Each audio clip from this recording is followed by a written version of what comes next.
Hi, my name's Alexandra Nelson, and I'll be presenting to you Snacking More Often, the link between stress and. So, we're going to start with a literature review. I'm going to go over some of the main topics that I'm discussing today, which is stress, eating, and health. And then I'm going to go deeper into one of the research articles to further relate to these topics. And then we'll progress into applications and limitations. Have you ever walked down the street and heard the stresses of those around you freaking out about their next 5 exams, coupled with their unending amount of work to do in the lab, along with their need to study for 3 hours each day for, dare I say it, the MCAT? In fact, have you been that student yourself? Or the mother working tirelessly to support her family and ensure the happiness of all?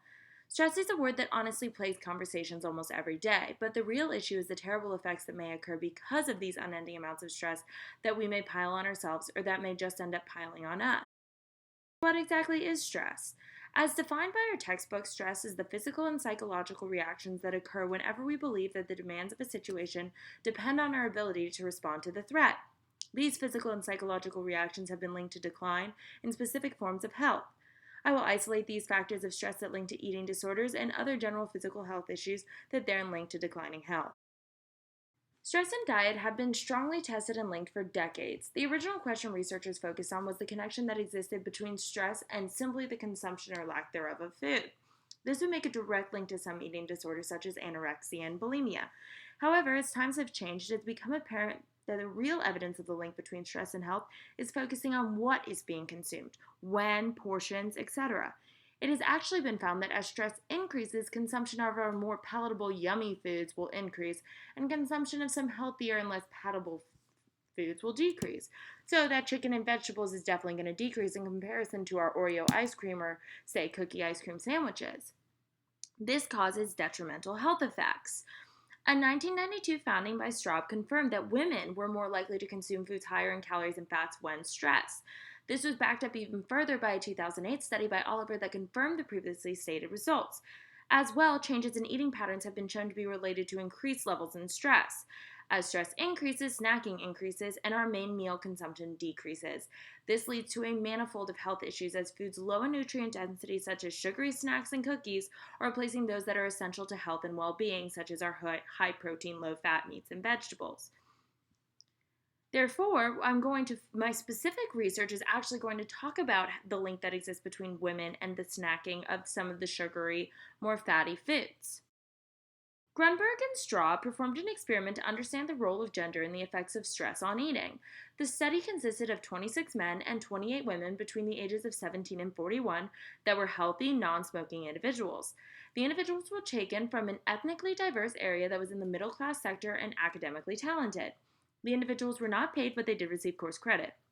The individuals were tested in a classroom that had been to replicate a living room. There were two groups for each gender, the stress group and the control group. The participants were brought in the living room setting and were told that it was meant to be extremely comfortable and they were welcome to any food on the tables. The stress group, which was half of each gender of participants, was then assigned to watch a film about industrial accidents known as It Didn't Have to Happen, while the control group viewed a pleasant travelogue known as Bighorn Canyon. While viewing these films, the participants had access to a variety of snacks that fit into three categories: sweet, salty, and bland. The bowls of snacks were weighed before and after viewing of the films, and they were rotated for each participant so that all possible combinations were tried. Time of day was also controlled for. After the movie had commenced, the experimenter provided the participant with several questionnaires assessing food preferences, effectiveness of the manipulation, and other questions pertaining to variables within the experiment. Subjects were also asked to rate their general feelings of the day, then after the film had to complete a questionnaire that was used to determine and understand the manipulation of the stress and how successful it was. In regard to the stress manipulation, the results were statistically significant with no large difference in gender. Subjects were asked to use a 7-point Likert scale to rate how much they liked each of the snack foods in the experiment. It was found, with statistical significance, that subjects preferred sweet over salty over bland foods. It was also found with statistical significance that stress decreased food consumption in men but increased food consumption in women. Overall, as in many other studies, stress was found to influence eating behavior. After this point, however, more research still must be done on how women are affected by stress in regard to their choice of type of food and eating of food, which will be noted in our limitations in the future. Application of the knowledge we've gained. Health is one of the pressing topics of I know, left and right, clean juices to the left, organic products to the right, keto diets are here and there and everywhere. So, health, like I said before, is one of the major issues in present day America. Just in the same, stress is one of the most prevalent and talked about issues in the workplace, in school, and in everyday life. Together, stress and eating create a direct link to health, especially when stress induces eating of fatty, nutrient poor foods or constant snacking rather than consumption of nutrient dense and healthy greens and proteins. Knowledge of how stress can affect these eating habits is imperative to understand how to combat such issues. Take, for instance, the new knowledge we have gained that stress causes individuals to snack on more palatable sweet foods and avoid those we don't always want to eat but should. A quick, easy way to prevent what could cause a quick decline in health is to meal prep. This reduces at home stress, first of all. Beside that fact, meal prepping takes snacking out of the equation and makes eating an easy routine of life. Exercise is also a great way to prevent the mind from drifting to the thoughts of snacks and other sweet goods. Most importantly, though, understanding how stress can impact health is imperative to everyday well being. The second we begin to succumb to bad eating patterns, the body slows down, the immune system decreases, health declines, and everyday tasks become much harder than they once were. It is very much a spiral effect, and if we understand how they relate, we can prevent these effects from occurring in the future. So, now on to our limitations.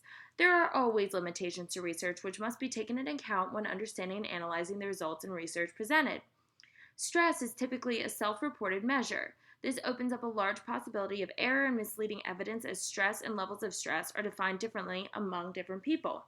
As well, a lot of the research that occurs is done in college atmospheres or uses a sample of college students, which can be extremely misleading in stress and health results. When in college, stress is typically at an ultimate high, and health is more often than not at an ultimate low. I know you all know we've had those late nights.